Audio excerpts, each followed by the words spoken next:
Down the Barrel starts now. Good evening, Swally Sweet here with the Down the Barrel with the CUSF podcast and videocast. Joining me this evening for a bit of a hostile friendly takeover, the ladies of the CUSF. So I'm going to do a quick shout out to our sponsors, and I'm going to hand it right over. So I'd like to thank Stittsville Shooting Range for their patronage. Stittsville Shooting Ranges in Ontario, Cabela. Every time you shop at Cabela, just round up your purchases. That goes to their outdoor fund, and that helps fund programs such as ours. Beretta very kindly sent us some swag a little while back for all volunteers, so thank you very much to Beretta. And Vortex Nation, veteran owned and operated from America. They actually had one of their members on not too long ago as well, so thank you very much to them. And and then over to you, ladies. Yeah, thanks, Wally. Hi, everyone. I'm Regina.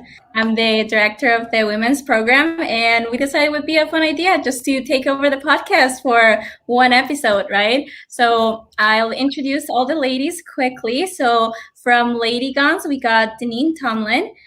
From Maple Seed Project, we got Kelly Witten. And our guest for today is Lisa.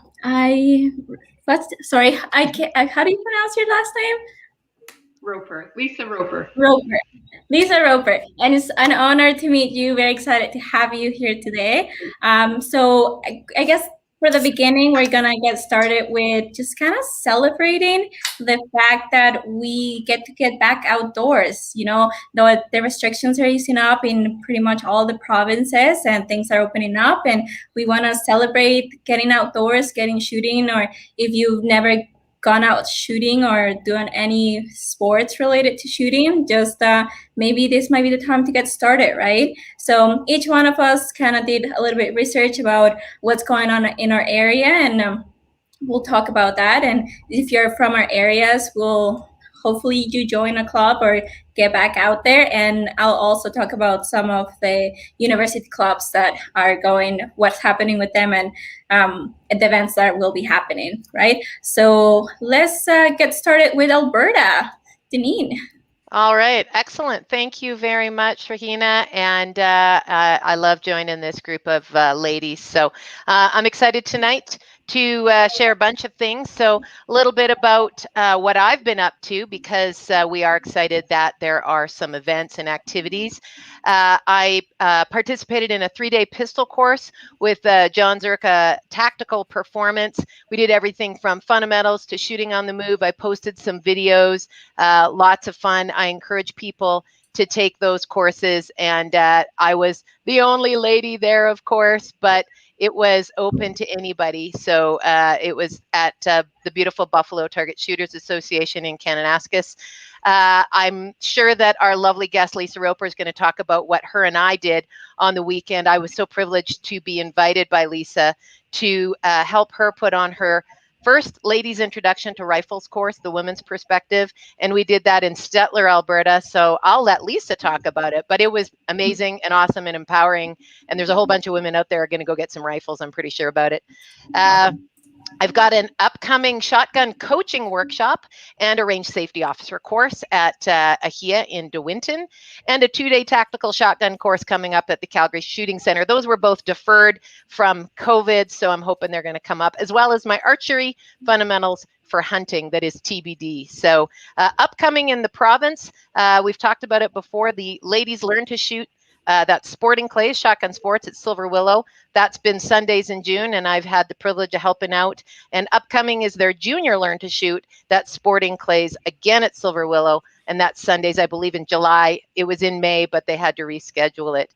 The AHIA Ladies and Youth Summer Leagues were COVIDed in May, but they're back on now. So at AHIA in DeWinton at the Calgary Firearms Center.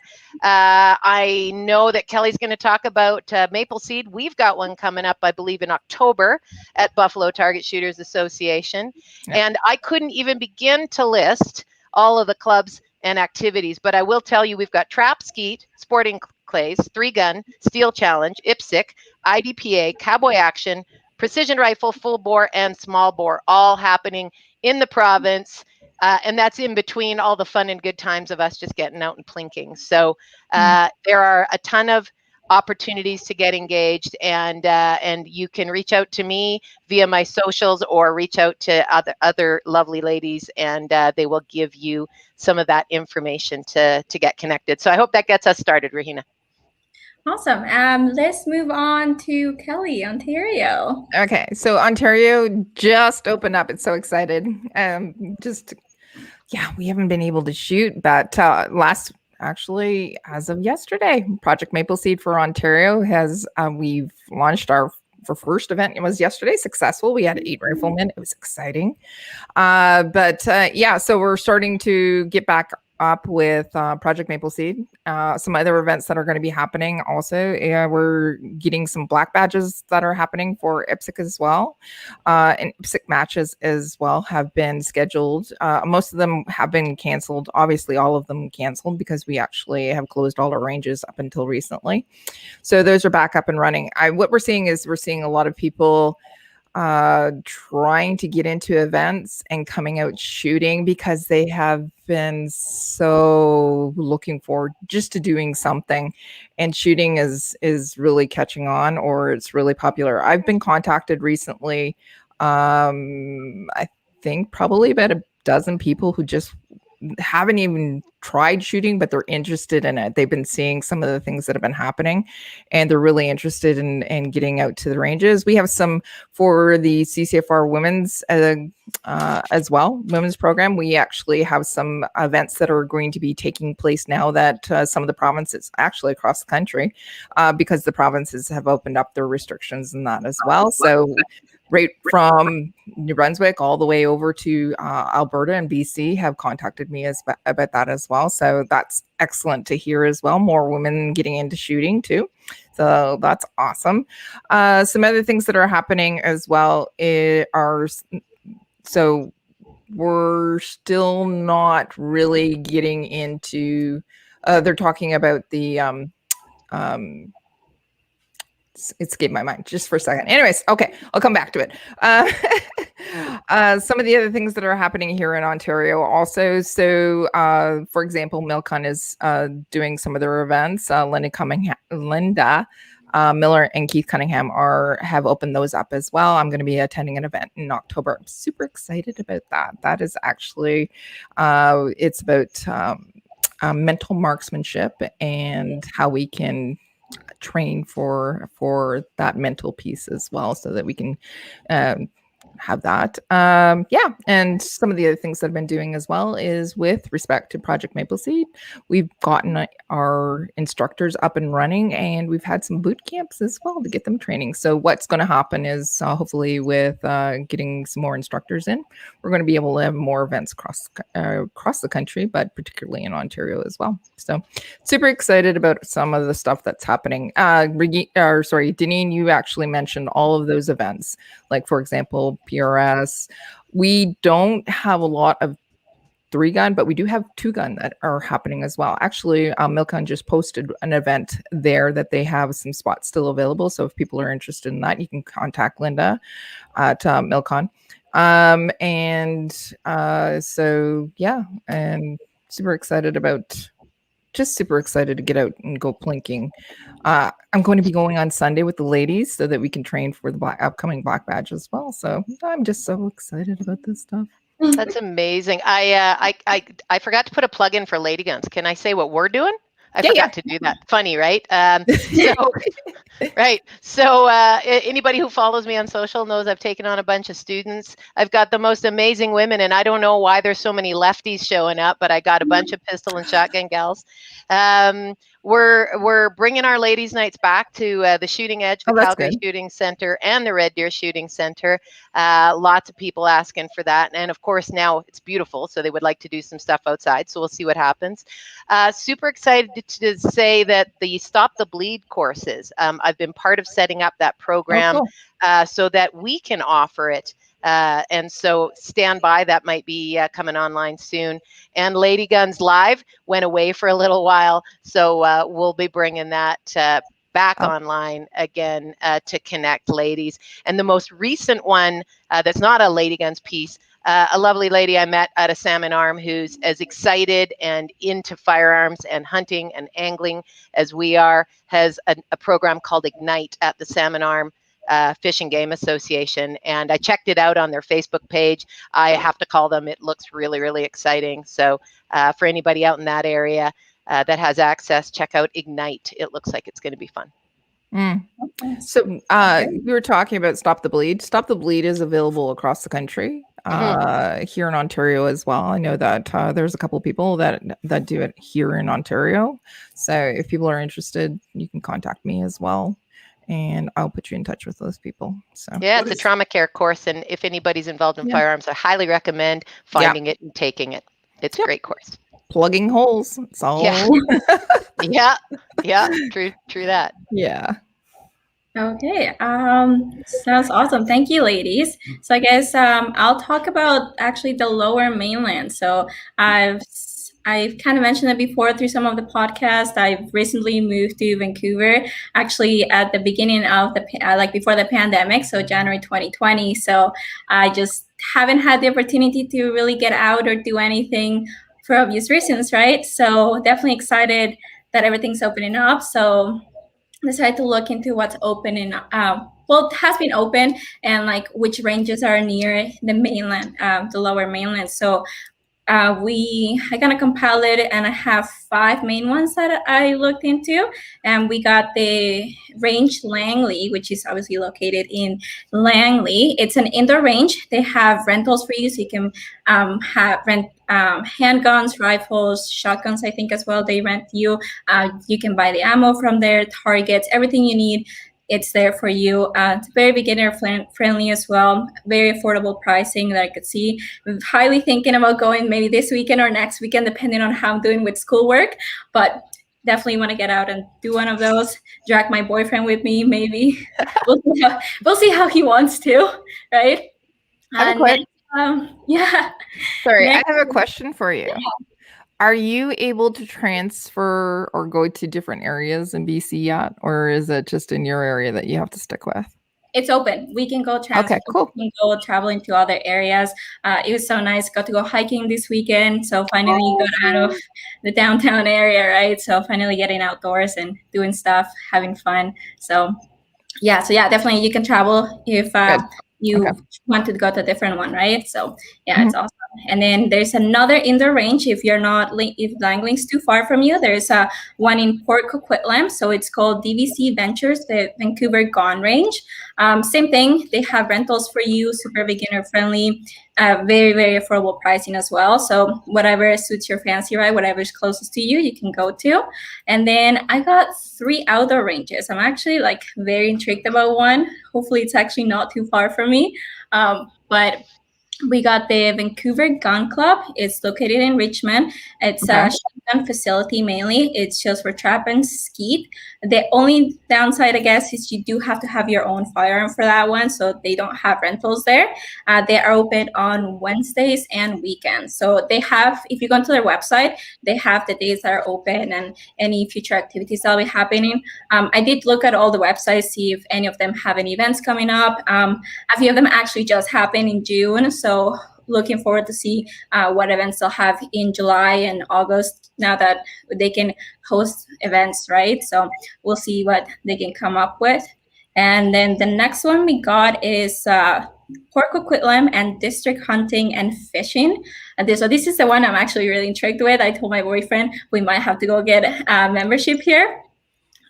So this one's located in Coquitlam. So right now, because of COVID, it'll probably change now that things are opening up. They only accept members, but you can become a new member, right? So if you really like it, you can become a new member or just wait till they allow people for day passes. It's an outdoor range.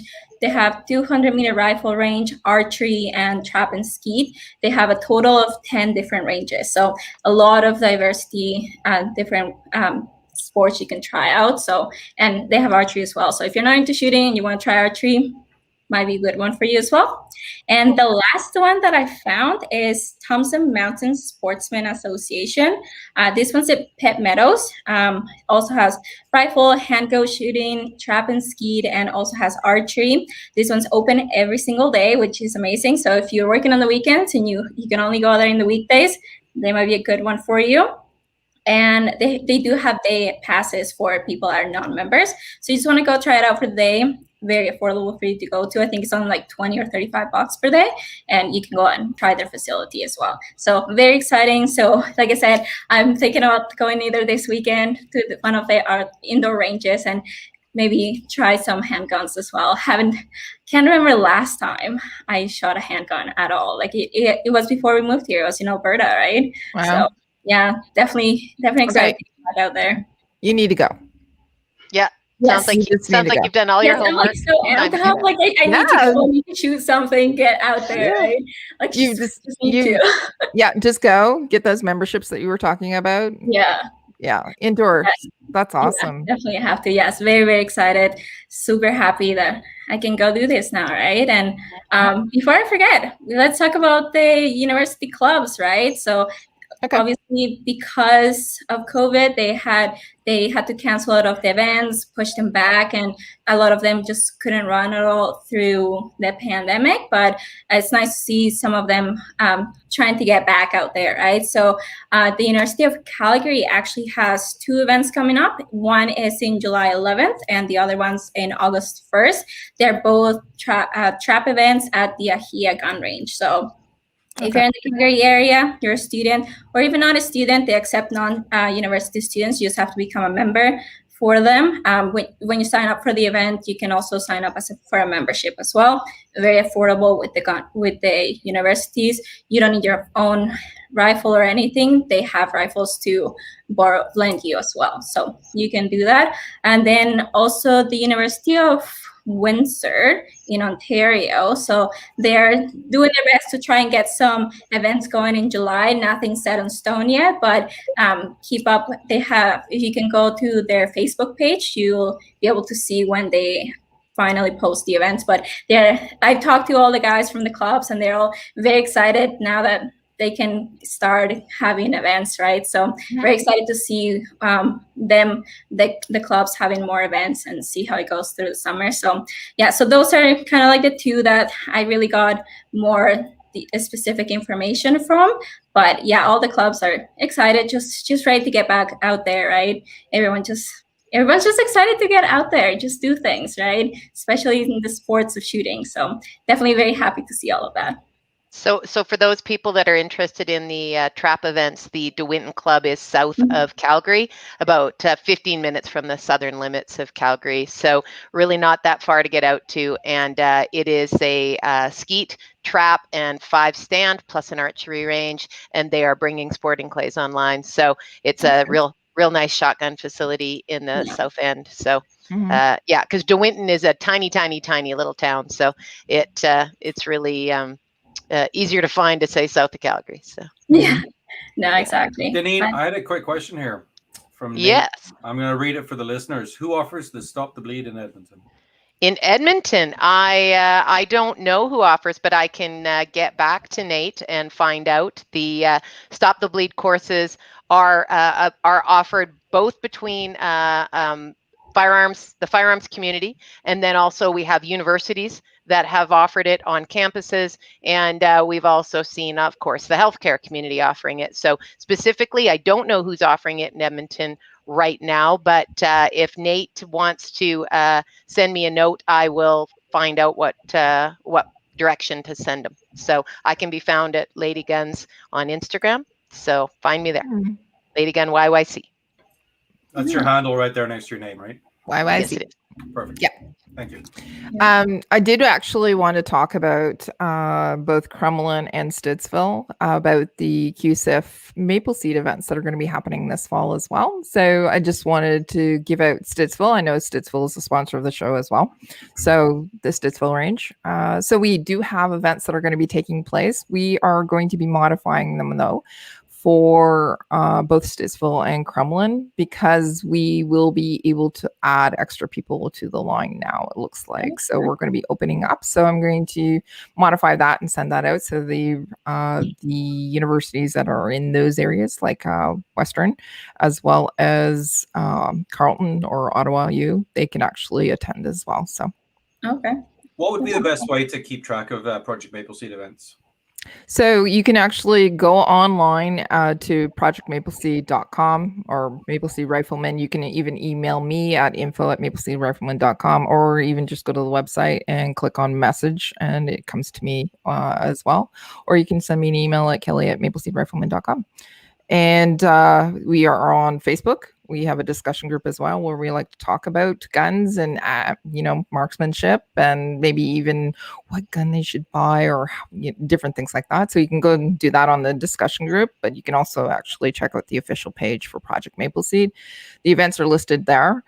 We are, as I said, we're modifying some of the events because we are going to be adding spots to them. And we're also going to be adding more events as well now that we are officially open in almost across the country, so which is exciting. So yeah. So huge shout out for Maple Seed. I took it last year, $250 22 Ruger LR with a $70 Tasco scope, and it rocked the You event. did great, I heard.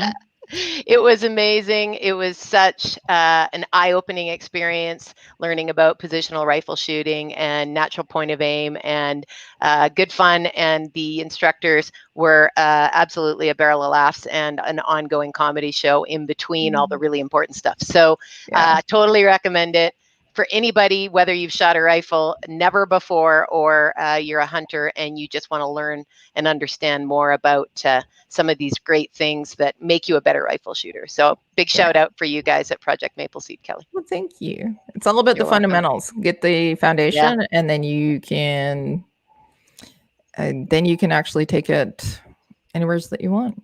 So yeah, have that foundation. Right on. That's awesome. Yeah. I think we probably covered everything there. So why don't we start talking with Lisa? Why don't we? Yeah, Lisa over there, over there, for me anyway. Yeah, I don't know. So do you want me to introduce Lisa? I happen to have her bio in front of me. Yes. So okay, I will read it. I will read about tonight's lovely guest, Lisa Roper from Lisa Roper Outdoors. So Lisa is an outdoor enthusiast who is passionate about people and encouraging them to share in the experience of what nature has to offer. She is a recognized advocate for conservation and ethical hunting and fishing, a mentor and inspiration to women and youth. Her audiences are drawn to her genuine and relatable approach on social media, at speaking engagements, through brand sponsorships and trade show appearances. So what I know about Lisa is she has a heart as big as this country. She has passion for this industry and for the environment that is, you can see it on her face. She's always loving being outdoors, and watching her with women, trying to engage them and share with them her passion, it absolutely flows through. So super proud to call Lisa my new friend and my future hunting partner. and she's going to teach me a thing or two about angling if she gets a chance, or if I get a chance to twist her arm on that. But thank you, Lisa, for coming tonight. We really appreciate having you, and really excited to talk about the connection between hunting and angling and conservation and the environment, because there's this kind of misunderstanding that hunters and anglers are killing animals and that we don't really care about the environment. And so today we want to crack that wide open, and we really want to talk about how important the connection is between amazing people like you and what you do, and how it benefits the environment and all the animals out there in it. So Lisa, tell us about you and how you got here. All right. Well, first of all, thank you. And thank you for the kind words. You could have just summarized it as a girl who loves to hunt and fish. Honestly, that's what I love. Next time. That's who I am. I grew up in a family where we loved to hunt and fish and be outdoors, whether it was quadding, camping, all that kind of stuff. So I had some great mentors with my dad and my brothers. And, I decided to take on this maybe more of a career approach where, I get to hopefully inspire and encourage other women, youth, anyone that really wants to be outdoors. I really want to make a difference and introduce as many people as I can to hunting and fishing and just, conservation as a whole, because I believe it all goes together. Yeah, I don't know. What else can I tell you, Dee? Well, let me see. How long have you been doing this? You started when you were a kid, right? I did. And so, okay, so if we're going to get into it, and I'm going to just share it all. So I got into it as a kid and really enjoyed it. And it wasn't until 6 years ago that I decided to take it on more as a career. Unfortunately, my dad passed away very suddenly, and he was my hunting and fishing partner and outdoors best friend, and we did so much together. And so, grief is pretty ugly, and it's hard, and it's not a lot of fun sometimes. And so I needed to find a way to, my dad gave me so much confidence and the ability to just risk things, try things, go out, do it, take it on. And I wanted to figure out a way to honor him and a way that I could pay that forward to other people. And so 2 years after he had passed, again, the grief was still pretty crazy, and I needed to find a way to bring him along on my adventures and really turn what can be something very negative into something very positive. And so I got to share what he taught me, and I'm getting to share it with so many people in the outdoor world. And I just feel absolutely blessed to be where I am and to have what my dad gave me to keep passing on to other people. That's amazing. That's amazing. It is. So if anybody out there follows Lisa on social, through the winter, she spends a heck of a lot of time on sheets of ice, pulling fish through holes, and in the summer on her boat. And one of the things that really stood out for me is when she talks about the fish and how important the fish is and its health and its safety in the process right back to the release. So first off, who taught you that, or how did you learn that, and why is that so important in our waters with our fish population, Lisa? Well, it's like any animal. I mean, really, if we take care of them, they take care of us, and there's that full circle. And I just, a lot of people don't recognize a fish as kind of a type of animal. It's like, oh, I caught a fish, and a lot of times you might see them kind of throw it back, and I don't believe that is the right way to sustain our fisheries and our fish populations. And so I do like to go the extra mile in making sure that the health and safety of the fish, proper, I can't stress that enough, catch and release. It is so important to me. For an example, in the wintertime, I build what I call a live well. And so what that does, because fish don't have eyelids, and of course, our Alberta weather, and sometimes we're in that minus 30, 40 degrees, and we're fishing, and the wind's up. So without the eyelids, instantly they can become blind. So you might think you release them, but are they actually going to survive if they can't see, right? They can't get their food. So what I like to do in the winter is I build this live well. Basically what it looks like, if the ice is say 2 feet deep, I will drill 6 holes side by side, only 8 inches. So and then one hole goes all the way through the ice. And so what that does is it brings the water up, and it kind of makes a little bathtub, to give an imagery. And so the minute I catch the fish, I put them into the live well before I even start to take the hook out or deal with the fish. Again, just giving them the best chance they can for a full survival. And so once they're in the live well, I let them relax for a few minutes, let them decompress, like no stress here.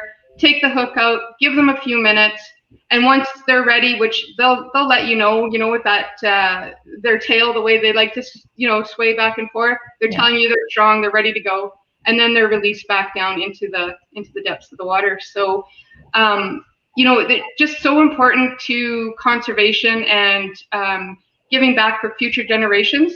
It starts with things like that. Absolutely. And I think that you also commented in a previous interview that I was reading about how important the stocking of the lakes and respect for that. And in fact, I brought a prop because I don't know if you guys know, this is Conservation Magazine. It's from Alberta Conservation Association, Spring Summer Edition. And if I get to the beautiful centerfold, there she is, Lisa, doing what she does. Yeah. So really focusing on the connection between angling and the importance of the respect to the animal and the lakes and the waters. So, and in fact, last weekend, I want to celebrate you. Not last weekend, the weekend before. Speaking of angling, what did you do up in Lac La Biche? Well, I entered my first major walleye tournament, and I am very proud to say I was the only female captain running my own boat. Yay! I saw that. That was amazing. Good for you. And you had a boat biatch. I did. Mr. Steve Eklund himself. Yeah. That is amazing. Yeah. It was pretty amazing. I was super excited when I heard that you were the only captain, the only lady captain out there. So fantastic. I want to ask Regina and Kelly. I don't want to grab the mic for the whole time. Questions for Lisa about any of this angling business and fish and waterways and all of that stuff. Yeah, well, like honestly, like you said, like I guess like yeah, fish are like one of those animals that like we almost kind of forget about, right? And like the conservation that comes behind them, right? Like when we think about like the animals and the conservation, we always think about like the big game animals, right? Or like the dogs and things like that. So it is very interesting. Like I've never heard like, well, to be honest, I've never gone like ice fishing at all. Like I come from a very warm climate. Like one of my uncles loved fishing and he took us fishing when we were kids, but I've never gone ice fishing here in Canada. So it's something totally different for me, and the way that you talk about it and you enjoy it so much, like it's just I can't find the words, but it's just very impressive, and like the way you deal with the animal and you have so much respect for the animal. It's amazing to see, honestly. Yeah. Well, thank you. That's very kind. No, it's not really a question, but just kind of like a long comment. Yeah. Oh, that's great. And you know what? Going with that, I mean, ice fishing is very important to me. I'm very passionate about it, but equally just as passionate about open water. And a couple weekends ago, I put on my first ladies only fishing course, where we basically started kind of talking about just generic rod reels, and then working our way up to proper catch and release. And I was very fortunate that Fish and Wildlife donated a full pike for me to use. So we actually, I could set the hook and get the girls to come in and actually, hold the fish properly by the gill plate and support underneath and then take the hook out and stuff. So, really it is so key to sustaining the fish and making sure that, like I said, they're there for a long time. And I think that more people that do proper catch and release, the more that maybe things like opening up more lakes or, having more tags or whatever, that we are able to, kind of do that field to fork or lake to lunch and enjoy a fish or two down the road. No, exactly. Yeah. It's really, I think that conservation is something that people can get really behind. If we have a lake and the population of the fish is healthy, that means that lake is going to be sustainable as well. And if the population is not healthy, or there is not a lot of fish left in that lake, or it's overfished or anything like that, that actually impacts the whole entire area as well. So I think that it's really important to talk about it. By the way, I didn't know fish didn't have eyelids. Like I'm going, I never thought about it. How many people don't think about fish having eyelids? Anyways, so thank you for that. I learned something new today, and I never really thought, well, actually, I didn't really think about it. Okay, so how interested are people in that piece of it? I specifically the conservation and how it impacts the area around it. Again, because if you don't have a population of fish that is abundant and the water becomes stale, stagnant, and actually toxic for the environment as well, and the game that actually drink out of that or use that lake or pond or whatever it is as well. So my question is basically how interested are people into getting into this, especially women? Is it more women than men that are actually more interested in it, or is it? I don't know that I can fully answer whether more men or women are into conservation. I can say that in the last 2 to 3 years, I've seen more women take on fishing and want to, really get into the sport and enjoy it. Mm-hmm. And as women, what I find is that they really want to know how to do it the right way. And so that's where a lot of the questions and the articles and stuff that I write about proper handling, catch, release, all that kind of stuff, how to handle a fish, with the right nets and using the, barbless over barbed hooks or what have you. So I do feel that more and more people are really taking conservation very seriously and realizing that, it's important. It's important for the whole circle, like you were saying.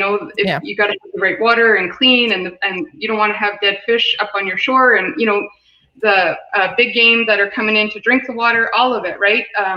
Your chemicals that are leaking down, and the program into the lake, and the programs that are there to stop, not utilizing that 50 feet or whatever it is from the lake up. Again, just adding buffers so that we can filter some of that stuff into our let the natural grasses filter some of that stuff before it goes into our lakes. I'm not sure I answered your question totally, but I think you did. Yeah. Okay. We're seeing so many more women take up hunting and firearms. I'm not surprised we're seeing more women take up angling and fishing as well. I think women have a unique connection to the great outdoors, that whole motherhood and nurturing and nature kind of thing. So I want to, hopefully, if it's okay with the rest of my crew here, I want to transition to big game, and then I don't want to forget predators. So I want to talk about hunting big game. And again, my experience with you, Lisa, is that you take your time.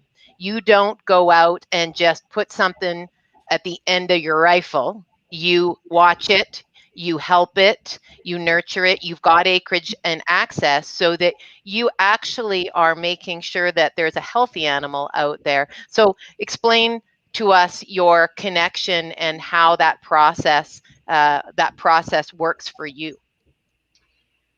There is so much to hunting that goes into hunting that is far beyond obviously putting an animal down, harvesting an animal. It took me a lot of years to really understand it and learn it. The journey prior to harvesting an animal is a beautiful thing. When you take the time to be out there and you take the time to get to know the animals in your area. I mean, I have trail cameras set up everywhere. I have names of certain bucks. It is very connectional. That's quite not a word. It's very emotional to me. I connect it to, I don't want to just take any animal. I want to make sure that, I'm taking the older bucks, not a young buck. Let them, keep growing and producing, let them grow. And I think by being selective that I feel like I'm doing another part for conservation by letting those other ones grow and reproduce and so on and so forth. And you take an older buck out of the population, yes, absolutely, let's call it. They probably have a great set of antlers, but they also probably aren't going to live much longer. Like the buck I took last year, it was actually on the decline, hardly any teeth left, really quite a small body, but beautiful, beautiful rack. But again, it's, whether he was going to die naturally or I got to take him, and like I said, let the younger ones grow, let them populate. Yeah. Well, and the older, weaker ones have a harder time getting away from the predators too. And a lot of Canada is full of predators, and so ethical harvest also includes that aspect of ensuring those that can't take care of themselves are ethically harvested so that they don't meet their demise in perhaps the path of a predator. So and you have had the opportunity to wolf hunt as well, speaking of predators. So I have. Yeah. Had an amazing experience. I was able to go wolf hunting with my son, and I have to say he was 13, and to sit in a little ground blind about this big, so we were touching elbows for 12 hours a day for 7 days, and then go back to the cabin, and we're staying in the same cabin. I mean, kudos to my son for putting up with his mom. Like, well done, son. But in the end, we were super successful, and we shot a beautiful, beautiful wolf. And I feel like, again, that's a piece of conservation in that, how many ungulates were saved, maybe not eaten, maybe not whatever, because of this predator that we were able to take out of the cycle. Yes, it's only one, but it's still one. And could we have taken more? We would have. Yeah. In a recent conversation with a rancher in the southern Alberta area, close to the mountains, in Turner Valley, he said that they have a significant increase in their wolf population, and not only are the farmers ranchers losing cattle to it, but that the young and aged elk are being picked off as well. So good predator management, and of course anybody that has a friend or has a farm or a ranch has experienced coyotes as well. And so, I mean, I think there is that connection, and I think sometimes it's not often thought of. We all sometimes would like to live in a world where Disney wrote the story and everybody gets along, but that's not the case. So I was just going to say Disney, if you actually go into the actual Disney movies and you look at them, they're not all that happy. Everybody dies. Everybody does. Stories, most of them. Yeah. Anyways, sorry. No, that's okay. So I can only speak to the Alberta tag system, Lisa, but explain a little bit to those people that maybe don't understand how us hunters get the fortune and the access to some of this beautiful country. And I think some people think we just all grab a gun and go shoot anything we want, perhaps. And there's a very strict and rigid system in place. And by the way, get your draws in by the 24th in here in Alberta. Deadline. Yeah. So share with us, Lisa, kind of how that works and how a person puts in for a draw and what that means to the population management. Absolutely. So there is quite a few areas in Alberta where we do have a general tag system, which means really, as long as you have your courses, you can go and just buy a tag and go out and hunt, say, a whitetail, or there are areas for moose, elk, whatever. But the majority of the areas are a tag system, so you have to apply and you have to build up your priority. So each year that you apply, you're building up priority if you don't get drawn. Because a lot of areas, it might take you 10 years to apply for a moose, or, sheep might be a 15, 20-year system to apply for. And so part of that, again, is conservation in the tag system, in that we are controlling. They know basically what the population is in a certain wildlife management unit, and they feel that, we can take out, let's say we're going to give 10 tags to this wildlife management unit. So 10 people can apply, or 10 people that have applied will receive a tag. And again, that all helps with conservation and controlling the population in that area, and making sure that they're doing their part to balance the ecosystem, to balance biodiversity, all of that good stuff. And then we have to report back if we're successful. And and for those of us who are fortunate enough to get a tag, but not fortunate enough to fill it, speaking on behalf of me, you lose your priority and you start again. So you really have to be in it for the long haul if you want to play that tag lottery. So yeah, I can't speak for the other provinces, but I certainly know that regardless of where it is, it plays a huge role in the wildlife management, which also plays a huge role in conservation. So so the money, Lisa, that we spend, all of us crazy hunters and anglers, we buy licenses and tags and special permits and all of that. Where does that money go? So in the grand scheme of revenue for the Alberta Conservation Association, about 50% of hunting licenses, and I think it's about 31% of angling licenses is what makes up their revenue. And from there, they are able to, support programs like the bighorn programs, the antelope programs, catch and release programs, school programs. I mean, they add so much to conservation and making sure that everything is here for many future generations to come. Restocking programs, trout programs. I mean, it's unbelievable. It absolutely, Kelly. And when people say, as a hunter and an angler, oh, you don't care about the animals, or it is absolutely the opposite. We care so much, because we're not just there to take an animal. We are giving money so that they can then develop and create these programs to be able to have this for a long time and be successful, allow more people to be successful, ensure that certain things, that animals aren't overpopulated, right? For an example, your elk.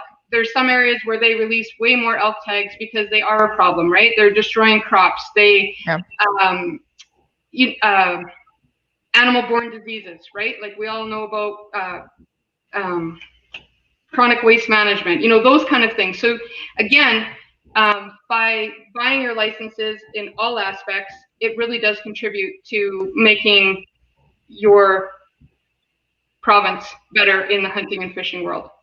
And if I can flip it the other way, for all those people that don't plan on hunting, but they like getting out in the outdoors and hiking, I want those people to be aware that some of the money that that hunters and anglers put in also go to ensuring that those trails and all of the upkeep around trail management is there. And so, you're welcome.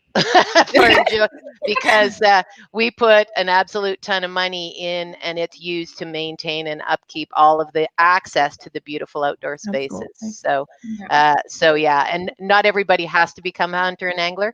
We just appreciate when you appreciate the whole full circle, right? So I think the optics from the general public, through no fault of their own, other than they just don't know, is that hunters take, but they don't realize how much is given back. And it's like you were saying, Lisa, it's the sustainability, right? Sometimes Mother Nature needs a little bit of a hand. Agreed. And you brought up a good point, Deneen, as well. So you're talking about Alberta, but your specific province, and it's across.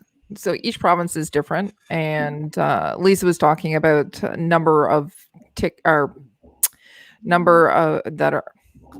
I can't even talk tonight. Take two.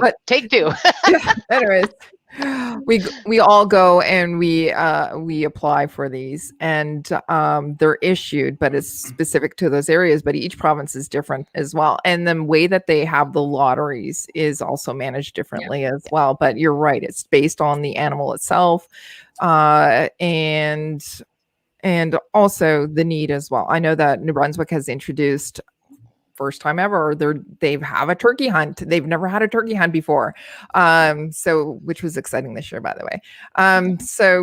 But in Ontario is different as well, and it depends on the region too, because Northern Ontario has moose, whereas Southern doesn't. So if somebody is interested in applying for this, or for their not just their license, they have to go and get their license, but their tags, they have to know the province itself, the area itself, and the lottery system, the way that it's working. So it was great that you actually were talking about that specific to your area. And also, I know that that this last year, chronic waste was actually a pretty serious problem in Alberta for you guys. And I know that there was a lot of culling that was happening there in Alberta. Do you want to talk about that just a little bit and how important that is for ensuring that other species are healthy as well? Yeah. Do you want to talk about it? It's something no. Okay. If I can contribute a piece from the mule deer last year, that was harvested. We had to send in the heads. Because they test the brain. And so that's another piece that maybe people aren't aware of, is in order to stay on top of the wasting diseases that are prevalent in some of the wildlife management units, it is a requirement that you submit a sample. And so we were trying to figure out how to save the beautiful horns while sending its head, part of the brain in, so that we could contribute to those statistics, because they're so critical. So and again, absolutely. That just shows Deneen, going again as a hunter and really believing in conservation and kind of going that extra mile to contribute and be a part of the surveys and be a part of the solution, and not just be someone who necessarily just takes and right. And at the other end, I would love to put a challenge out to all ladies that hunt, because I found out recently that there are rural food banks that are happy to take the contribution of venison or other. They have rules around how much and how big, and if it's a half or a whole. But as women and as nurturers and as providers, if we have the grace and fortune to be able to harvest an animal, or in the case of a general tag, be able to take more than one, we can feed families. We can provide donations to food banks. So maybe that's not environment and conservation, but that's caring for mankind. And I think that that's a great job for women hunters to step up and do and show some leadership. I mean, I'm all for the guys doing it too, but I think that that's a great thing that we can embrace and move forward on. So. I have a question in a minute here about inter-provincial hunting, but I'm going to do a couple of shout outs here. I got one for you, Kelly. It came in a little while ago. The Maple Seed program is an amazing initiative. Would love to attend someday. Every time it comes up, every time we mention Project Maple Seed in any of our podcasts, we usually get a comment like this from somebody listening. We're trying to get more events happening, so people more people can attend. I definitely would like to, and bring the wife as well.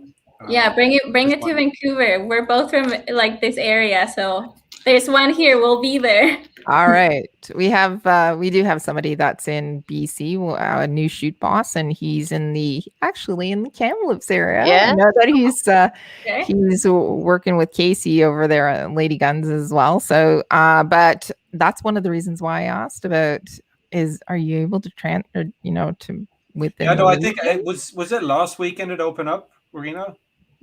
I think it's quite recent that they open up the province now for travel. Yeah, it was on the 15th, I believe. Yeah. So up until recently, he was saying, nope, I have had to cancel everything because I can only stay in my little area. And I'm going, oh. Well, they have the fortune of the Lower Mainland or the interior being a very large area. Yeah. So I've got another one for Deneen here. This is from Facebook user, no name here, but hi girls and Swally. Sorry I'm late. I have you in one ear and Michelle Rempel's town hall in the other. So speak loudly and I don't listen. Not sure if you know who that's from. Well, not based on that, I don't. But I will say that Michelle Rempel, who's one of our MPs, is a big supporter of the firearms industry, and does often give a shout out to those of us that like to get out and plink and hunt and shoot. So I'm honored to be in one ear while she's in the other. Good company then. That's right. Good company. Absolutely. I was going to ask as well. So how does it work with interprovincial hunting? Is that a thing? If you want to shoot something that's available somewhere else? Yeah. Oh, yeah. Lisa, have you done hunter host work or out of province work? Tell us about that. Yeah. So in Alberta anyways, you can apply for a host license, and so I can host, I believe, oh, don't quote me, but I think it's 2 Canadians a year, or 1 Canadian and 1 U.S. resident. So I can host that without having a guider's license. Is that U.S. specifically, or 1 Canadian and 1 non-Canadian? It just 1 non-Canadian. Sorry, yes, okay. 1 non-Canadian and 1 Canadian, or yes, or 2 Canadians. So that's how. So last year I hosted a hunter from Quebec, and he came, and he's never hunted Alberta, or Quebec deer, I guess, are quite a bit smaller than all Alberta bucks. So he was pretty happy. He was very successful. It took him 10 days. We took our time and found the right buck, and it was great.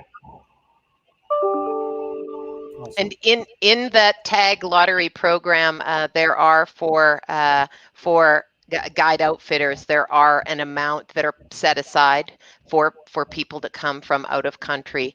Again, that's managed on both sides. Obviously, they can only have access to so many animals, those people from out of country, but also there's Canadians and local provincial people that want access, so they balance it, and so that goes into the overall number of animals that are allowed to be harvested in those areas. So yeah, cool. So how would one go about finding somebody if they wanted to hunt in a different province? Is it you need to know somebody, or is there a way? Is there like a list?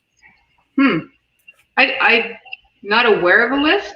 Me neither. I would think like contact, or maybe organizations maybe that do. I mean, I'm probably more relevant up north, or more prevalent up north. Yeah, I think hunting and outfitters, there's various ways that you can actually contact outfitters.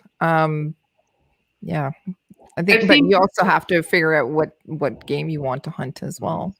Right. And what's allowed, right? And what's allowed, and when the season is specific to that province. I've seen people post on social media platforms, like hunting platforms in Alberta. Hey, would love to hunt Alberta. Anybody? Da. So I've seen some of that kind of stuff outside of going to a typical lodge or guide or. Yeah.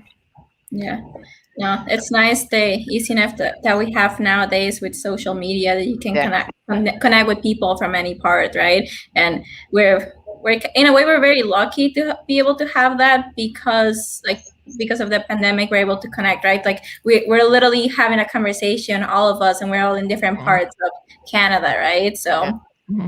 So we talk. I don't want to miss something because it's something kind of near and dear to my heart. We talked about conservation, but we didn't talk about waterfowl and upland birds. So I just want to do a quick shout out to groups like Pheasants Forever and Ducks Unlimited and Delta Waterfowlers that work tirelessly with all of their volunteers on ensuring that habitat is recovered and marshlands are recovered and nesting boxes are there and release programs are in place for upland birds. So there's a ton of money, effort, and volunteering in this community is huge, and that time and effort goes to making sure that our environment and our community and the conservation is addressed. So I think that that was important because we didn't touch on the birds. We talked about the fish and the animals, but we didn't talk about the birds. Yeah. No, exactly. Yeah, like I've been lucky that I've been able to volunteer for some of those organizations through the University of Calgary Firearms Club, right? It was mainly for the dinners that we volunteer for, but it's like very educational. Like I remember like being part of those dinners and just like the amount of work that goes into the conservation part, right? Like I remember like it was like a probably like an hour or so speech and just slides and everything, and like it's like all of it was pretty much just about how to take care of the animals and like the environment and everything surrounding them to make sure that they can live for like long time, right? And we can have that good connection with them where we can hunt them, but at the same time their population is still constant, right? And it's like hunting was like a very small part of what they actually speak, like they talked about. It's all about like the conservation. It was very educational. I really enjoyed it, and I definitely like anytime I was able to volunteer for their dinners, I was like, "Yep, sign me up. I'll be there. I'll help out." Yeah. If anybody ever wants to to Google up the history of some of that, and you see what the numbers of some of these animals and wildlife are from back when hunting was not managed, and upland birds were not managed, and probably angling, although that's not something I know personally. But if you take and compare what we have done to aid the population of all of these various types of wildlife by putting effort and energy and volunteering and money from behind our efforts as hunters and lovers of the outdoors, I think that it speaks volumes, because we have massive populations of some of these animals now. So yeah. So The amount of money like you mentioned as well, it's not just about managing the healthy animals, it's predator control as well in many places. Absolutely. And even you know, so much money is put into the hunting programs, the fishing programs, land programs. I mean, equally as important, right? So again, there's that balance, and ensuring that all of it is met, or money put into it in order to sustain the animals. And predator control is so important, you know, be it coyotes, wolves, bears, I mean, all of it, right? They especially when they start feeding on the young ungulate population. I mean, how are we going to continue to build the cycle if they are overpopulated and take out? Like, I know where Tristan and I, my son and I, shot to the wolf. I mean, they've pretty much, the wolves up in that area have taken out just about the entire elk population. I mean, so, you know, you kind of look at that and say, okay, what needs to be done? So, you know, trappers come in, and you have the hunters coming in to try to, again, balance that one area to get the ungulate population back up. And it's all overseen by government experts, right? They don't just say go and take whatever you think is appropriate. So again, for those people that aren't maybe aware, it's not something we can just randomly go and do in some areas. So very controlled. Absolutely. Yeah. And then talking about like people that are like not really aware, and like if you like, you can always do your own research, right? But like if you're like a student like at a university, and like they have one of these firearms clubs, right? Like I would highly suggest joining them. Like even if you don't really want to get into hunting or anything, but through joining the University of Calgary Firearms Club, like I just learned so much more, right? Like I started volunteering for different organizations, meeting so many different people in all different fields, right? In hunting, just like the sports side, like rifle, handgun, just everything, right? Dogs, like big game, just everything. You just learn so much. And it's like the more you get into it, the more you learn, and the better educated you are, the better you can educate other people as well, right? And it's just more understanding of like why we do the things we do, right?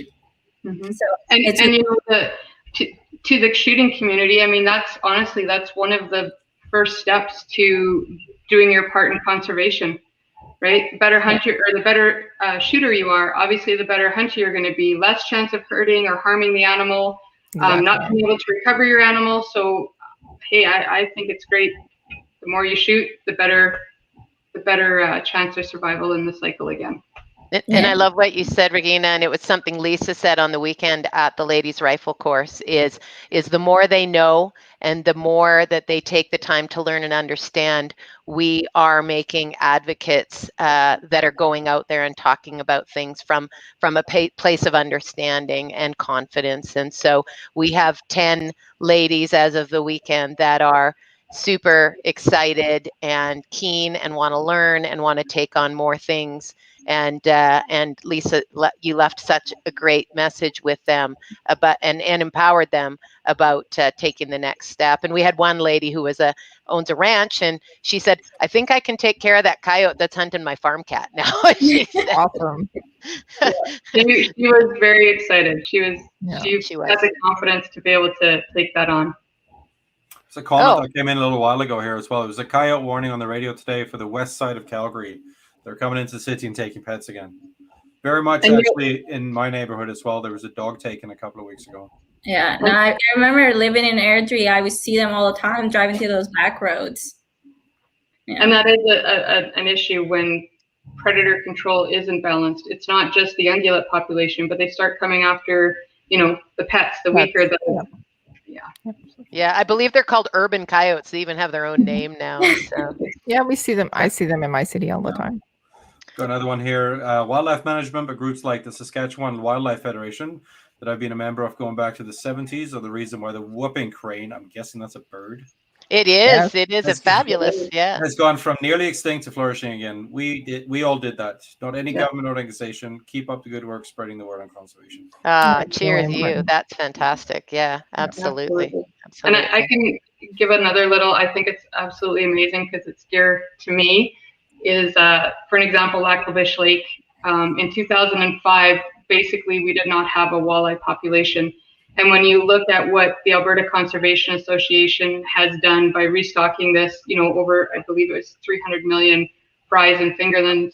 And then to look at last weekend, we held an amazing walleye tournament here with 76 boats. I think that speaks volumes for the turnaround and the people involved. I agree. I agree. So I want to ask one more thing because Lisa, you're not only a mother of two beautiful children, but you're also a grandmother. I am. And I know.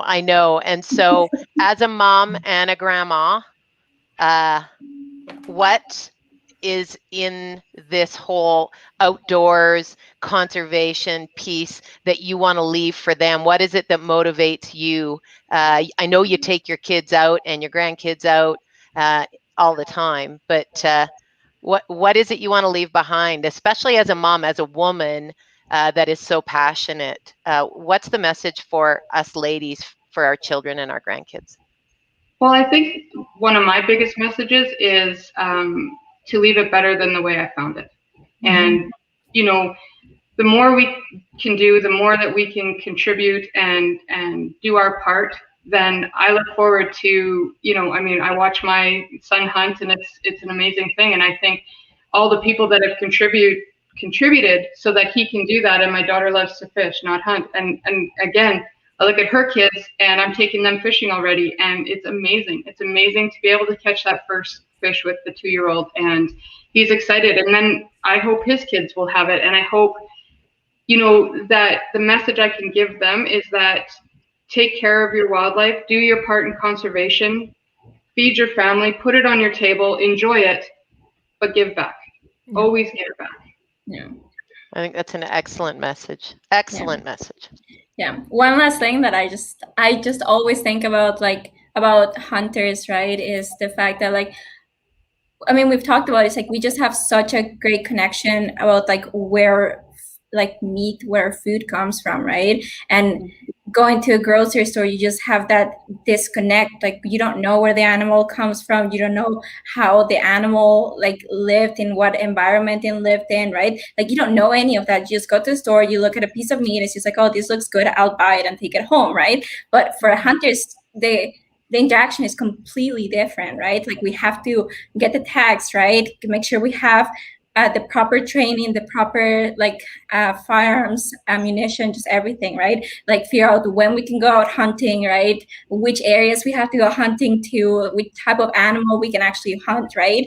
And just actually, but when you have all that down, you can actually go out, go hunting, try to find an animal, because you don't just go out and find an animal right away. It's just you don't always get one. Days, right? Exactly. Sometimes you don't get an animal at all, right? So you're lucky. You have to go out and work for that animal, right? And then even once you shoot it, you appreciate what happened, right? Where the animal comes from. You take it home and you butcher it, right?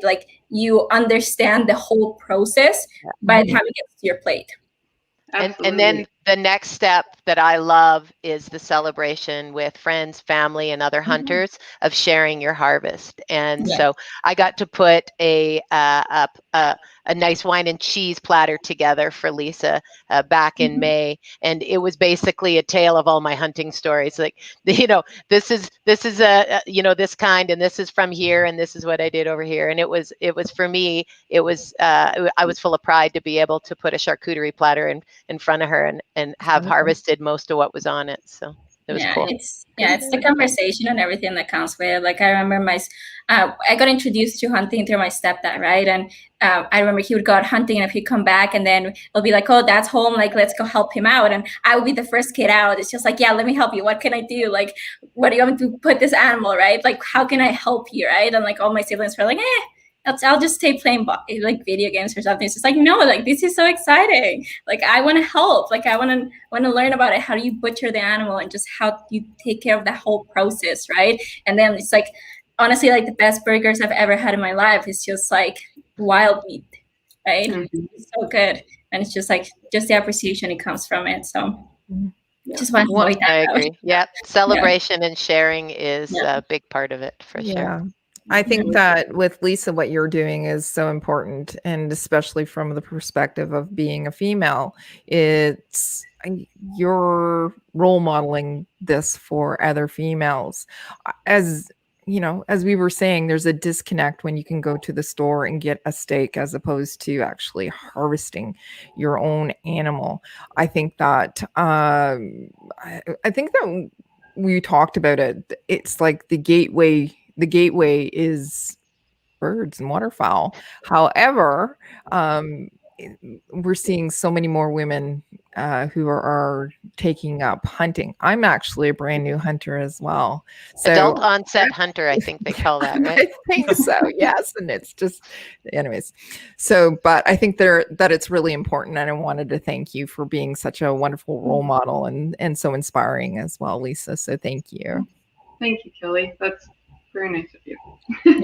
Yeah, definitely. Thank you. Like for the younger generations, like you're definitely someone to look up at, and also you, Deneen and Kelly, like all of you. Like I always tell you guys all the time. I'm like so very appreciative to like have met you guys and like be able to work with you guys and like help with this program, because I could not do it by myself.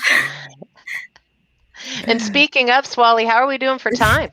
Oh, we're good. We're a little bit over an hour and 11, but if you guys want to keep going a little bit more, otherwise we can start wrapping it up.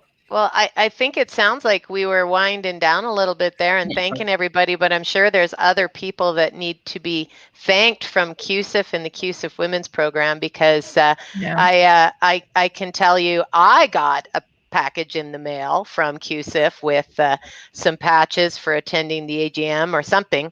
I won a prize apparently, but I wanted to thank CUSF for sending this lovely, lovely thing for me to enjoy. So I love being part of it. So thanks to CUSF, and thanks Regina for bringing this women's program together. And now that COVID has finally backed away from keeping us hostage, then now we can hopefully get out and celebrate each other, celebrate women's shooting sports, and also enjoy some hunting and angling in closer circles. So it must have been hard, Lisa, keeping somebody on the other side of the boat. That's all I can say. Yeah, it was. So I thought, just as a wrap up, I was going to go through the four of you and then maybe just introduce you guys and where people can get in contact with you. So we're going to start with Deneen. Where can people find you if they want to contact you, and what kind of things do you offer? Well, thank you, Swally. So I'm on the socials. I'm on Instagram at Lady Gun YYC. I'm on Facebook. We have a Lady Guns website at ladyguns.com, and also on Pinterest. I'm not quite sure how it works. We post things, but I can never find it again. So, but we're there. So.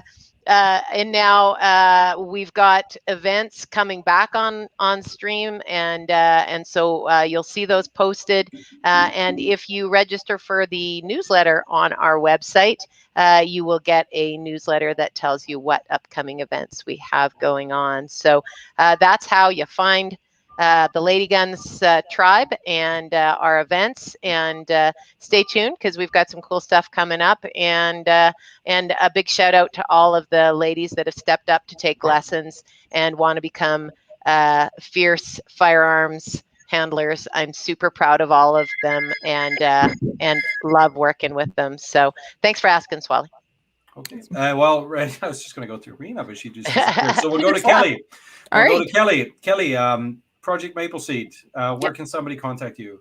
Okay, so they can go to the website and click on message there, and it'll come directly to me, or they can send an email to info@mapleseedrifleman.com, or they can contact me at myself, Kelly, at mapleseedrifleman.com, or on, well, we're on the Instagrams as well, on Facebook Messenger, as you any of the social medias, you can just message me there. Or if you'd like to, if you want to talk about some Ladies' Day events, maybe with the CCFR, give me an email at kelly.wheaton@firearmrights.ca. You can contact me through there, or Okay. through me through there as well. So, yeah. And I guess I have an email too. I didn't mention that. Oh, go ahead. Deneen@ladyguns.ca. That's easy enough. Okay. Sure enough. And Lisa, are you on any social media, or where can people read about what you do? Because I'm quite fascinated by fish eyelids and the lack of. I know, right? And also, I just want to say, like, that's an amazing level of care that you have for the fish. Thank you. Yeah. Like, Thank that you. really is loving conservation right there. Appreciate it very So- much. So you can reach me at Lisa Roper Outdoors on my website, Alberta Roper Girl on Instagram, Lisa Roper Outdoors on Facebook, and Lisa Roper on LinkedIn. And I have a group, Women Supporting Women in Hunting and Fishing on Facebook. And that's what it's called. Mhm. Okay, perfect. All right. Yeah, And the group is called Women Supporting Women. Yeah. circling back to Rena, I think your mic is muted right now. Yeah, CUSF sorry. Women's, sorry. CUSF Women's Program Director. What is it you do, and how can somebody contact you about it? Yeah, so pretty much I'm just the head of the program, right? We are trying to, I guess the main point of the program is just get more women involved, right? Like just the same thing that Liz is doing, Denine's doing, Kelly's doing, is we just want to introduce more women to the sport. And for my perspective, it's more of the university side, so the students, right? Although like we're okay with working with anybody. You don't really have to be a student, right? But our crowd through the Canadian Shooting Federation is definitely more the student crowd. So getting the younger generations, like getting them introduced to this wonderful world of firearms, right? So you can reach me out directly at our Instagram page. It's at CUSF Women. You can also reach me through the CUSF website, right?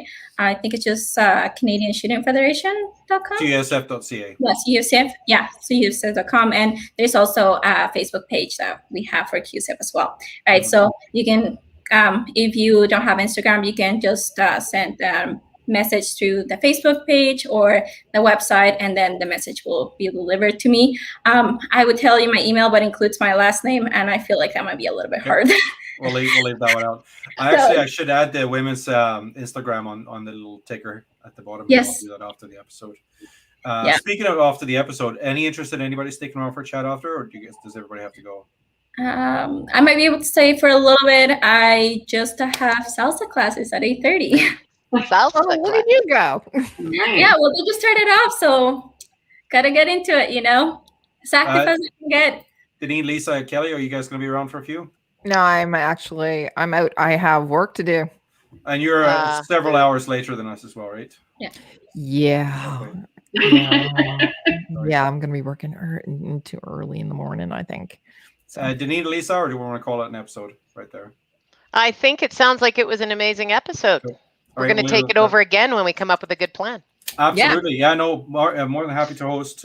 Just want to give a quick shout out to our sponsors again, Stillsville Shooting Range in Ontario, Cabela's Outdoor Funds. Every time you round up at Cabela's, money goes to their outdoor funds, and that helps programs such as ours. Beretta as well. And again, thank you very much for the swag, Beretta. And then Vortex Nation. Thank you very much. I believe they sent us some stuff as well.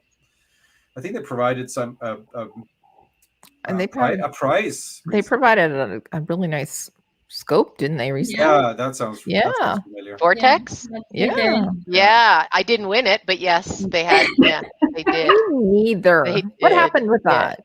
You got a hat though. It looks nice. Yeah, I got a hat. Yeah, I did.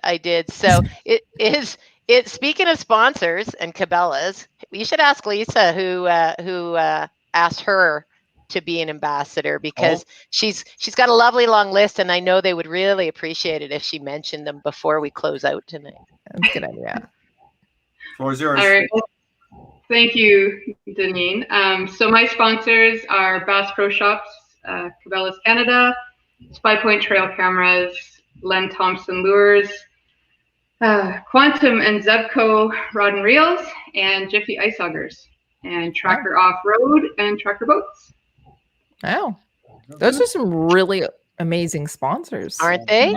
Yeah. And she's the first female for some of them, and Len Thompson, the only female in and it's been 90 years or something. I read on your website. It's something crazy. So, so first female, you're breaking walls and doors all over the place. So. Barriers. Thank you. Yeah, barriers. Yeah, Kelly, thanks for. I came up with a word. I know one word. I couldn't think of any words tonight, but it's barriers. It was much better than where I went, but I got stuck and I had to throw something out there. So. Yeah. Awesome. All right. Thank you very much, ladies, for joining us. Thank you very much for our viewers and listeners. Check out this episode on our YouTube page, Canadian University Shooting Federation, also on Facebook, Canadian University Shooting Federation. Find us on any of your favorite streaming services for podcast as Down the Barrel with the CUSF. That's Down the Barrel with the CUSF. And quick shout out, Kelly, you've got your podcast on Thursday still, Slamfire? Yep, still on Thursdays. What time is that? 7 o'clock Ontario time. So do the math. and then another one. What is it? Rimfire Nation is now on Wednesdays. Yeah, they're on Wednesday nights. And then, sorry, go ahead. I was just going to say, Denise, when are you going to start doing yours again? Just got to get some guests so I can see, 4 guests here. So I'll just call. Yep, we'll do something. But yeah, so yeah, we'll get it started here in a couple weeks, just to give some time to promote a guest and a topic, and then we're going to put those on Tuesday nights. Cool. Hey, Swally. Yes, go ahead. Thanks for letting us take over. Yes. Oh, my pleasure. Yeah. My pleasure. Thank you, Swally. And also, I do want to give a quick shout out to Tuesday's first vocal playing guys. We had them on a couple of weeks ago. Still one of my favorite episodes. Those guys were riots. First vocal playing podcast, also Tuesdays. They're some of my favorite people. Besides the people on the podcast currently, right now, here. Now, this was a good episode. I just wanted to say thank you so much. Yeah, thanks for coming, Lisa. Thank you. Absolutely amazing. Yeah. Being here. And, very nice to have somebody. sharing. Sorry, we're interrupting each other. Please continue. Okay, I just want to say thank you, and for bringing me on and allowing me to share my passion, and hopefully tonight inspired more people to maybe take a bigger look at the picture. And on behalf of myself, as I guess an honorary member of the ladies now, thank you very much. I'm going to end on a really cheesy pun. Thank you very much for being on our show. It's nice to have a guest of your caliber. Oh, Yay. All right. We'll leave it like that, I think. All right. All Good right, night, everybody. thanks Bye. everyone. Bye. Good night. Bye now.